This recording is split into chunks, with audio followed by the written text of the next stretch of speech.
নমঃ পার্বতী পাতয়া হর হর মহাদেব। তো হ্যালো বন্ধুরা, আমি চলে আসলাম জল্পেশ মন্দিরে। তো জল্পেশ মন্দিরে জলপরি চলে আসছে। তো মানে 100 থেকে 200 টাকার টিকিট আর কি হবে। তো খুব ভালো হবে।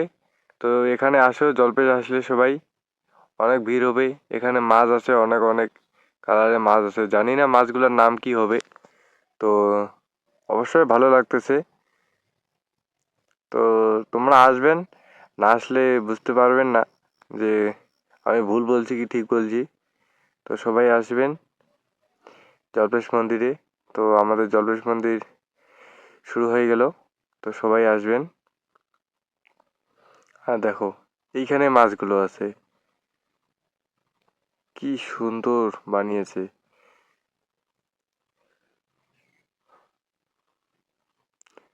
তো দেখো, আশেপাশে ভিউটা দেখে নাও একবারে। তো আমি চলে আসলাম আবার মন্দিরের গেটে। তো মন্দিরের গেটটা দেখো, একদম এত সুন্দর বানিয়েছে। আর ভিতরে প্রবেশ করার পরে বন্ধুরা দেখো, লাইটিংয়ের ভরা আলো, একদম অসাধারণ লাগতেছে। একবার কমেন্টে একবার হার হার মহাদেব বলবেন সবাই। তো মন্দিরটা যে লাগতেছে গাইস, কি বলবো, একদম অসাধারণ। ওদের মহাদেবের মন্দির দেখো, একদম সুন্দর বানিয়েছে দেখো, বলার মতো কিচ্ছু নেই গাইস।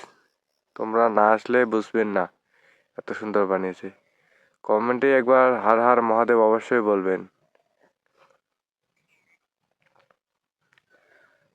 আর যারা যারা শিবের মাথায় জল ঢালতে চাও, তো তোমরা অবশ্যই আসবেন, কেউ না আসে যাবেন না।